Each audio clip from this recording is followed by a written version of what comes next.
আমাদের হাতে সবশেষ যে সূত্র বা তথ্য বলছে সেটি নতুন করে কেউ আর আটক হয়নি বা নতুন করে আটকের ঘটনা ঘটেনি এবং যাদেরকে আটক করা হয়েছে আপনি বলছিলেন যে সাবেক তথ্যমন্ত্রী তথ্য প্রযুক্তি প্রতিমন্ত্রী এবং সাবেক পররাষ্ট্রমন্ত্রী দুজনকে আটক করা হয়েছে এবং তাদেরকে আর্মির হেফাজতে আসলে রাখা হয়েছে এবং এর বাইরে গিয়ে ছাত্রলীগেরও দুজন কর্মীকে আসলে নেতাকে আসলে মূলত আটকানো হয়েছে এবং তারাও আসলে আর্মির হেফাজতে রয়েছেন এবং এর বাইরে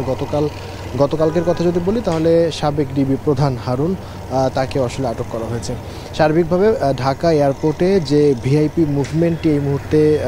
মানে সার্বিকভাবে গত রোববার থেকে যেটি শুরু হয়েছে সেটি এই মুহূর্তে একেবারে পুরোপুরি ভিআইপি টার্মিনালটি বন্ধ করে দেওয়া হয়েছে, কারণ নিশ্চয়ই বুঝতে পারছেন যে যেহেতু ভিআইপি টার্মিনাল দিয়ে এই মুভমেন্ট বা চলাচলগুলো হয়ে থাকে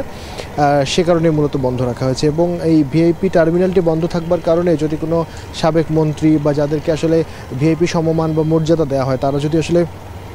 সাধারণ যে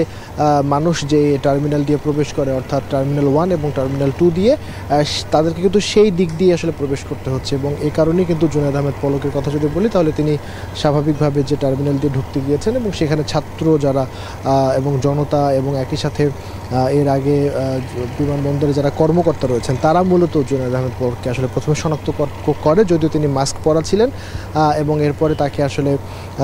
বিভিন্ন ধরনের জেরা করা শুরু হয় এবং এরপরে এবিপিএনের মাধ্যমে তাকে আসলে একটি লাউঞ্জে বসানো হয় এবং এরপরে লাউঞ্জ থেকে মূলত তাকে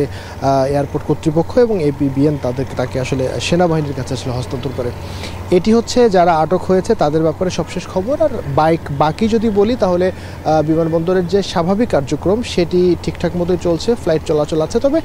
গতকাল যেহেতু 6 ঘন্টা বিমানবন্দর বন্ধ ছিল সেই চাপ কিন্তু এখনও পর্যন্ত রয়েছে। তবে আপাতত শাহজালাল আন্তর্জাতিক বিমানবন্দর থেকে এই ছিল আমার কাছে সবশেষ খবর। শাহজালাল বিমানবন্দর থেকে আমাদের সঙ্গে যুক্ত হয়েছিলেন সহকর্মী নাইমা।